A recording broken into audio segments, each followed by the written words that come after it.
Now you turn to India.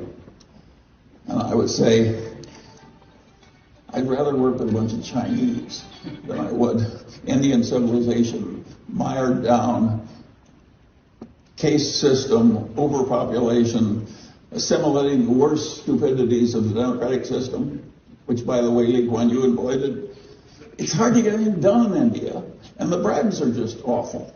So all I can say is it's not going to be easy for India to follow the example of Lee Kuan Yew. I think India will move ahead, but it is so defective as a get-ahead in place. The Indians I know are fabulous people.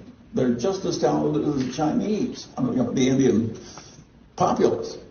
But the system and the poverty and the corruption and the crazy democratic thing where you let anybody who screams stop all progress, it mires India with problems Lee Kuan Yew didn't have.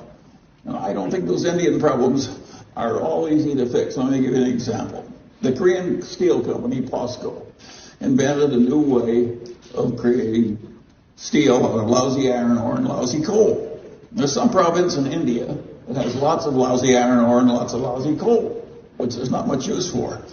And this one process would take their lousy iron ore and the coal and make a lot of steel, and they got a lot of cheap labor.